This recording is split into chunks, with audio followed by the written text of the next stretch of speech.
Hello everyone, আসসালামু আলাইকুম। আশা করি সবাই অনেক ভালো আছেন। আমি আলহামদুলিল্লাহ অনেক ভালো আছি। অনেক দিন পর একটা ভিডিও নিয়ে আপনাদের মাঝে চলে আসলাম। আর ভিডিওটি একটা স্পেশাল ভিডিও। আমাদের গ্রামের বাড়িতে একটা বিখ্যাত পিঠা তৈরি হয় আমাদের বরিশালে, সেটা আজকে বানাবো। আর সেটা আপনাদের সাথে শেয়ার না করে পারি? তাল পিঠা বানাবো। কলাপাতা শহরে অনেক সমস্যা হয় আর কি, পাওয়া যায় না, এটা গ্রাম ছাড়া হয় না। তাও চেষ্টা করলাম, আমাদের বাড়ির পাশে ছিল কলা গাছ, ওখান থেকে নিয়ে আসলাম। আর গ্রাম থেকে মিঠা তাল আর নারকেল নিয়ে আসলাম। আর এখানে তো নারকেলের প্রচুর দাম, আর গ্রামে অনেক কম দাম। তার নিজস্ব গাছ, কম দাম বলতে কিছুই নাই, নিজস্ব গাছ ছিল, ওখান থেকে নিয়ে আসলাম। আর তালও নিজস্ব গাছ থেকে আমাদের বরিশালে।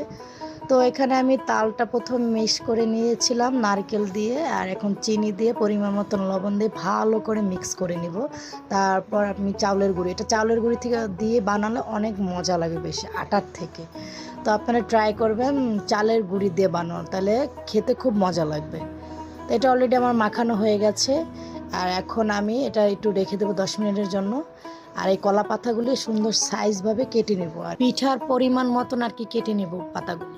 এখন পাতার সাইজ মতন পরিমাণ মতন আটাগুলি আর কি মিক্স করে রেখেছিলাম, যেগুলো এগুলি নিয়ে নেব, সুন্দরভাবে হাত দিয়ে একদম মিক্স করে আর কি আলতোভাবে দিয়ে দিব, যাতে মিশে যায় আর কি। আর এই ছোটোবেলায় খেয়েছিলাম, আমার নানু আপু অনেক সুন্দর করে বানিয়ে খাওয়াতো। সেই দিনগুলি আসলে ফিরে আসবে না জানি, তারপরও মাঝে মাঝে অনেক মিস করি দিনগুলি। তো আমার নানু পাঠিয়ে দিয়েছে, কয় এখন খাও, তোমরা তো আর আসতে পারবে না, আমি দিয়ে পাঠিয়ে দিলাম। আমার মামাতো ভাই নিয়ে আসছিল, তো আমি ভাবলাম তা পিঠাটা তৈরি করি আর আপনাদের সাথে শেয়ার করি। আমার আপুরা ভাইরা কে কোথা থেকে আমার ভিডিওটি দেখতেছেন প্লিজ কমেন্ট করে জানাবেন। আর কার কোন জেলায় এই পিঠার নামটা একটু প্লিজ কমেন্ট করে জানিয়ে যাবেন। কিন্তু আমাদের গ্রামে তো এটাকে তাল পিঠা বলে, পাত পিঠা বলে, এক এক নাম আর কি, কিন্তু খেতে কিন্তু ভারী মজা। অলরেডি পিঠা বানানো শেষ, এখন আমরা ভাজবো। এটা হচ্ছে তাওয়ায়, প্রথমে তাওয়াটা গরম করতে হবে, তারপর তার উপরে দিয়ে জালটা একটু লো দিয়ে ভাজতে হবে, কিন্তু অতিরিক্ত জাল হলে পিঠাটা পুড়ে যাবে, খেতে ভাল লাগবে না, ভিতরে কাঁচা থাকবে। তো অল্প আঁচে যদি আপনি পিঠাটা ভাজেন, তাহলে ওই পিঠাটা আর কি কাঁচা লাগবে না, একদম ঠিকঠাক হবে। একদম হালকা দাগ লাগিয়ে যদি করে, আর এটা চুলায় রান্না করলে কি বলবো, মাটির চুলায় ওটা খেতে আরও মজা লাগতো। কিন্তু শহরে কি করব, গ্যাস ছাড়া কিছুই নেই, গ্যাসে করতে হবে, কিছু করার না, এক গ্রামে যেতে হবে খেতে হলে।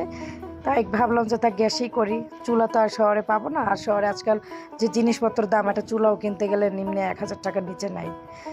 যাই হোক, কি আর করার, আমার অলরেডি ভাজা হয়ে গেছে, এখন খাবো, খেয়ে টেস্ট করব। কিন্তু তার আগে আমার মামাতো ভাই কলা পাতা কেটে দিয়ে গেছে, ওরে দিয়ে আগে ট্রাই করবো। ও বলছে আপু যেই বানাও আগে খাবো, রিভিউ দিব, তারপর হয়েছে কথা। আমি কাছে ঠিক আছে।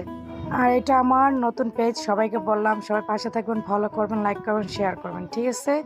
আপনারা যদি পাশে না থাকেন তাহলে তো আমি কীভাবে আগাবো বলেন? আপনারা পাশে থাকবেন তো আমি ভালো ভালো ভিডিও আপলোড করতে পারবো। কথা বলতে বলতে অলরেডি আমার পিঠা অর্ধেক ভাজা হয়ে গেছে, তো আমি উঠিয়ে নিব।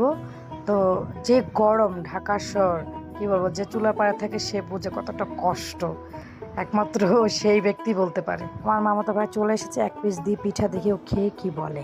নাইম, কেমন হয়েছে পিঠা? অনেক সুন্দর হয়েছে, অনেকদিন পরে খেলাম তো আমাদের গ্রামের পিঠা, অনেক মজা। কে বানিয়েছে? আমি বানিয়েছি। সুন্দর হয়েছে, থ্যাংক ইউ।